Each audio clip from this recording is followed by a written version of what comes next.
حضرت امیر المؤمنین ایدہ اللہ تعالی فرماتے ہیں، بعض لوگ سحری نہیں کھاتے، عادتاً نہیں کھاتے یا اپنی بڑائی جتانے کے لیے نہیں کھاتے اور اٹپیرے روزے رکھ رہے ہوتے ہیں، ان کے لیے بھی حکم ہے۔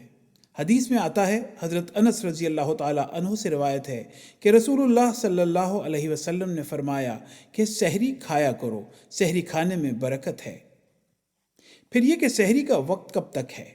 ایک تو یہ کہ جب سحری کھا رہے ہوں تو جو بھی لقمہ یا چائے جو آپ اس وقت پی رہے ہیں آپ کے ہاتھ میں ہے، اس کو مکمل کرنے کا ہی حکم ہے۔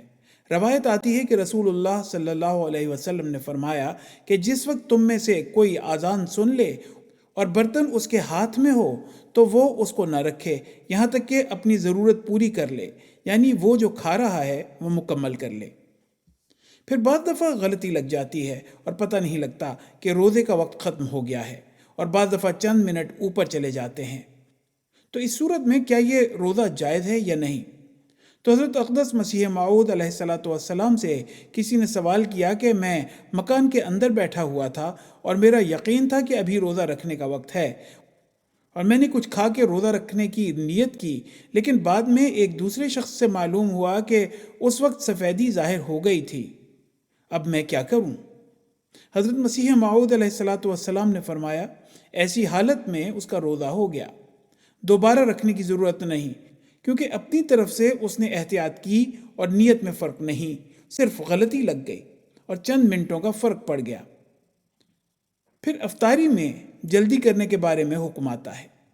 ابی عطیہ نے بیان کیا کہ میں اور مسروق حضرت عائشہ رضی اللہ تعالیٰ عنہ کے پاس آئے اور پوچھا، اے ام المومنین، حضور صلی اللہ علیہ وسلم کے صحابہ میں سے 2 صحابی ایسے ہیں کہ ان میں سے کوئی بھی نیکی اور خیر کے حصول میں کوتاہی کرنے والا نہیں، لیکن ان میں سے ایک تو افطاری میں جلدی کرتے ہیں اور نماز بھی جلدی پڑھتے ہیں، یعنی نماز کے پہلے وقت میں پڑھ لیتے ہیں، اور دوسرے افطاری اور نماز میں تاخیر کرتے ہیں۔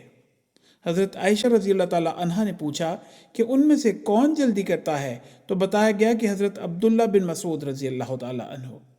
تو حضرت عائشہ رضی اللہ تعالیٰ عنہ نے فرمایا کہ حضرت صلی اللہ علیہ وسلم بھی اسی طرح کیا کرتے تھے، لیکن افطاری میں جلدی کرنے سے کیا مراد ہے؟ اس کا تعین کس طرح ہوگا؟ اس بارے میں یہ حدیث وضاحت کرتی ہے۔ حضرت صلی اللہ علیہ وسلم سے روایت ہے کہ غروب آفتاب کے بعد حضور صلی اللہ علیہ وسلم نے ایک شخص کو افطاری لانے کو کہا۔ اس شخص نے عرض کی کہ حضور ذرا تاریکی ہو لینے دیں۔ آپ نے فرمایا، افطاری لاؤ۔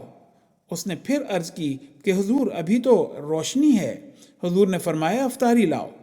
وہ شخص افطاری لایا تو آپ صلی اللہ علیہ وسلم نے روزہ افطار کرنے کے بعد اپنی انگلی سے مشرق کی طرف اشارہ کرتے ہوئے فرمایا کہ جب تم غروب آفتاب کے بعد مشرق کی طرف سے اندھیرا اٹھتا دیکھو تو افطار کر لیا کرو۔